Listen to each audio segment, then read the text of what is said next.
ನಾನು ಹೇಳ್ತಾ ಇರೋದು ಸತ್ಯ ಘಟನೆಯ ಕತೆ ಹೇಳ್ತಾ ಇರೋದು. ಶ್ರೀಧರ್. ಇದು ನನ್ನ ಜೀವನದಲ್ಲಿ ನಿಜವಾಗಿಯೂ ನಡೆದ ಅನುಭವ. ನನ್ನ ಹೆಸರು ಶ್ರೀಧರ್. ನಾನು ಬೆಂಗಳೂರಿನಲ್ಲಿ ಕೆಲಸ ಮಾಡುತ್ತಿದ್ದೆ. ಆ ಸಮಯದಲ್ಲಿ ನನ್ನ ಆರ್ಥಿಕ ಸ್ಥಿತಿ ಚೆನ್ನಾಗಿರಲಿಲ್ಲ. ಕಡಿಮೆ ಬಾಡಿಗೆಗೆ ರೂಮ್ ಹುಡುಕುತ್ತಿದ್ದೆ. ಒಂದು ದಿನ ನನ್ನ ಆಫೀಸ್ನ ಸಹೋದ್ಯೋಗಿ ಹೇಳಿದ, ನಗರದ ಹೊರವಲಯದಲ್ಲಿ ಒಂದು ಹಳೆಯ ಮನೆ ಇದೆ, ಬಾಡಿಗೆ ತುಂಬಾ ಕಡಿಮೆ, ಆದರೆ ಅಲ್ಲಿ ಯಾರೂ ಹೆಚ್ಚು ದಿನ ಉಳಿಯಲ್ಲ. ನಾನು ನಗುತ್ತಾ ಕೇಳಿದೆ, ಏನು ಭೂತ ಇದೆಯಾ ಅಂತ.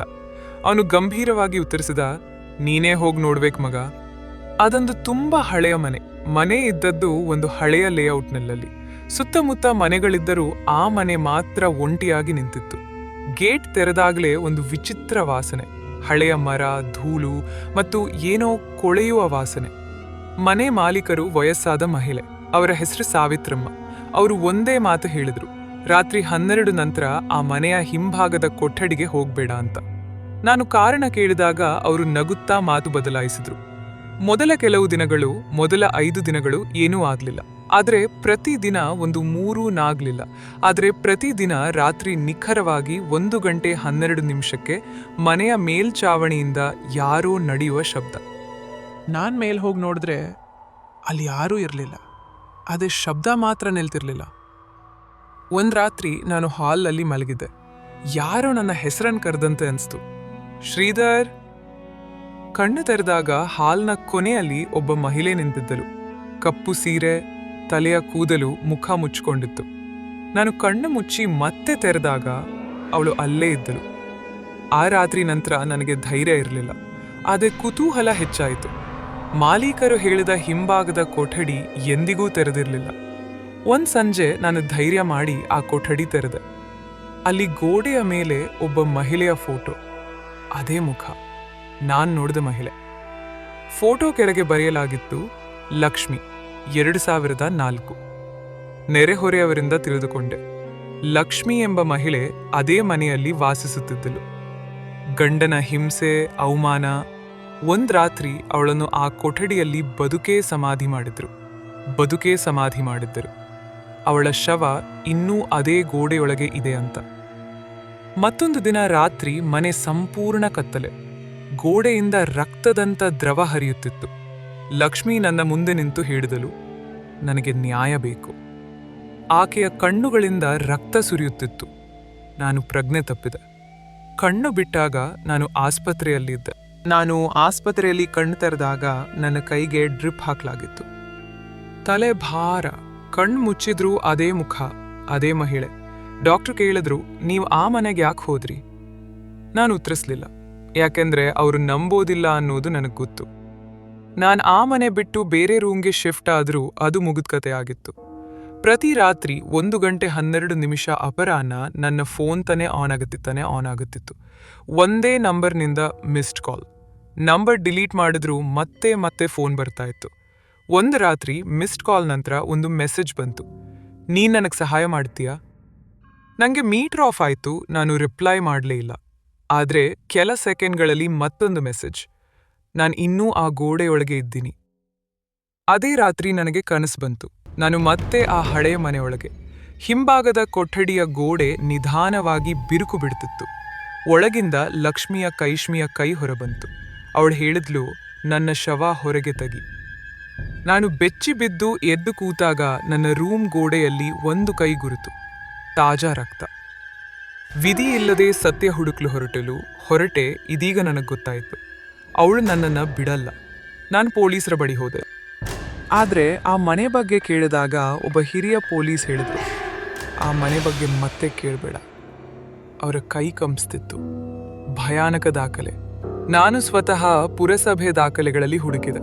ಅಲ್ಲಿ ನನಗೆ ಸಿಕ್ಕಿದ್ದು 2004ರಲ್ಲಿ ಆ ಮನೆಯಲ್ಲಿ ಮಹಿಳೆ ಕಾಣೆಯಾದ ಪ್ರಕರಣ ಕ್ಲೋಸ್ಡ್.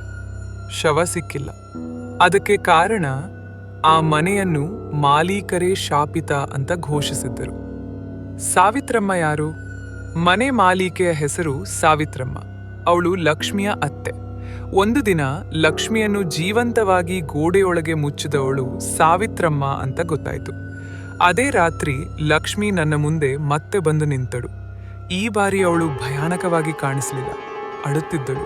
ಅವಳು ಹೇಳಿದ್ಲು, ನನಗೆ ಮುಕ್ತಿ ಸಿಗೋದು ನೀನು ಸತ್ಯ ಹೊರಗೆ ತಂದಾಗ ಮಾತ್ರ ಅಂದು. ಇದೆಲ್ಲ ನೋಡ್ತಾ ಇರೋ ಟೈಮ್ನಲ್ಲೇ ಹಿಂದೆ ಗೋಡೆಯೊಳಗಿಂದ ಇನ್ನೊಂದು ನೆರಳು ಬಂತು. ನೋಡಿದ್ರೆ ಅದು ಸಾವಿತ್ರಮ್ಮ. ಅವಳ ಕಣ್ಣುಗಳು ಕೆಂಪು. ಅವಳು ಕಿರುಚಿದಳು, ನೀನಿದ್ರಲ್ಲಿ ತಲೆ ಹಾಕ್ಬೇಡ. ಮುಂದಿನ ದಿನ ಆ ಮನೆಗೆ ಮತ್ತೆ ಹೋದೆ. ಗೋಡೆ ಒಡೆದಾಗ ಒಂದು ಹೆಣ್ಣಿನ ಅಸ್ಥಿಪಂಜರ, ಕೈಯಲ್ಲಿ ತಾಳಿ, ಕಾಲಿಗೆ ಗೆಜ್ಜೆ. ಪೊಲೀಸರು ಬಂದ್ರು, ಆದ್ರೆ ಕತೆ ಮುಗಿಲಿಲ್ಲ. ಲಕ್ಷ್ಮಿಯ ಶವ ಸಿಕ್ಕರೂ ಆ ಮನೆ ಇಂದು ಕೂಡ ಖಾಲಿಯೇ. ಯಾಕಂದ್ರೆ ರಾತ್ರಿ 1:12 ಅಲ್ಲಿ ಇನ್ನೂ ಒಬ್ಬ ವಯಸ್ಸಾದ ಮಹಿಳೆ ಗೋಡೆಯ ಬಳಿ ನಿಂತಿರ್ತಾಳೆ. ಅದೇ ಓನರ್ ಸಾವಿತ್ರಮ್ಮ.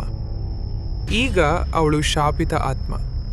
ಲಕ್ಷ್ಮಿಗೆ ಮುಕ್ತಿ ಸಿಕ್ತು, ಆದ್ರೆ ಆ ಮನೆಯಲ್ಲಿ ಭಯ ಇನ್ನೂ ಹೆಚ್ಚಾಯಿತು.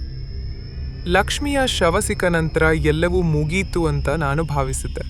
ಪೊಲೀಸರು ಕೇಸ್ ಮರುತೆರೆದ್ರು. ಸಾವಿತ್ರಮ್ಮನ ಹೆಸರು ದಾಖಲೆಗಳಲ್ಲಿ ಬಂತು. ಆದರೆ ಒಂದು ಸಮಸ್ಯೆ ಬಂತು.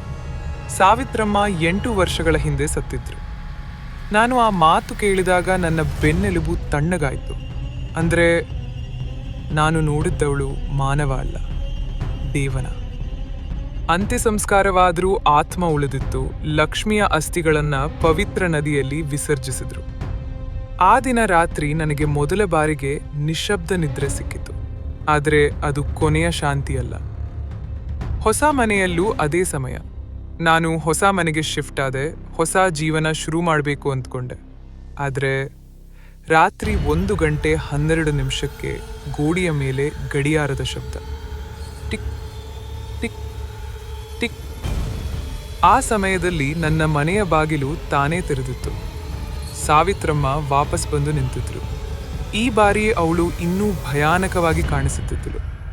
ಮುಖ ಅರ್ಧ ಸುಟ್ಟಂತಿತ್ತು, ಕಣ್ಣುಗಳಲ್ಲಿ ಕಪ್ಪು ಹೊಗೆ. ಅವಳು ಗಂಭೀರವಾಗಿ ಹೇಳಿದಳು, ನೀನ್ ನನ್ನನ್ನು ಬಿಚ್ಚಿಟ್ಟೆ, ಈಗ ನೀನ್ ಕೂಡ ನನ್ನ ಜೊತೆ ಬರಬೇಕು. ಅವಳು ಇನ್ನೊಂದು ಭಯಾನಕ ಕತೆ ಹೇಳಿದಳು. ಅಲ್ಲಿ ಲಕ್ಷ್ಮಿ ಮಾತ್ರ ಅಲ್ಲ, ಅದೇ ಹಿಂಭಾಗದ ಗೋಡಿಯೊಳಗೆ ಇನ್ನು 3 ಜನ ಮಹಿಳೆ ಇದ್ದಾರೆ. ಸಾವಿತ್ರಮ್ಮನ ಆತ್ಮ ಅಲ್ಲಿ ಬಂಧಿತವಾಗಿತ್ತು. ಆ ಮನೆಯನ್ನು ಬಿಟ್ಟು ಹೋದವರೆಲ್ಲ ಯಾರೂ ಸುಖವಾಗಿರಲಿಲ್ಲ. ನಾನು ಒಬ್ಬ ಹಿರಿಯ ಮಂತ್ರವಾದಿಯ ಬಳಿ ಹೋದೆ. ಅವನು ಹೇಳಿದ, ಸಾವಿತ್ರಮ್ಮನ ಆತ್ಮ ಒಬ್ಬನನ್ನಾದರೂ ಜೊತೆ ತೆಗೆದುಕೊಂಡ್ರೆ ಮಾತ್ರ ಅವಳ ಶಾಪ ಮುಗಿಯುತ್ತದೆ. ನನ್ನ ಜೀವ ಅಪಾಯದಲ್ಲಿತ್ತು. ಮಂತ್ರವಾದಿ ಹೇಳಿದಂತೆ ನಾನು ಮತ್ತೆ ಆ ಮನೆಗೆ ಹೋದೆ. ಅರ್ಧರಾತ್ರಿ ಗೋಡೆಯೊಳಗಿಂದ ಶಬ್ದ, ಅಳುವ ಧ್ವನಿ, ನಗು, ಮೂಳೆಗಳು ಒಡೆಯುವ ಶಬ್ದ. ಗೋಡೆ ಮೇಲೆ ರಕ್ತದ ಕೈಗುರುತುಗಳು ಮೂಡಿದವು. ಸಾವಿತ್ರಮ್ಮನ ಆತ್ಮ ಪ್ರತ್ಯಕ್ಷವಾಯಿತು. ಅವಳು ಕಿರುಚಿದಳು, ಈ ಮನೆ ನನ್ನದು.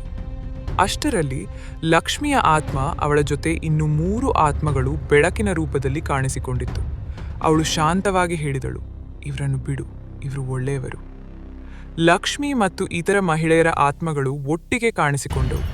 ಅವರ ಶಕ್ತಿ ಸಾವಿತ್ರಮ್ಮನ ಆತ್ಮವನ್ನು ಗೋಡೆಯೊಳಗೆ ಮತ್ತೆ ಸೆರೆ ಹಿಡಿಯಿತು.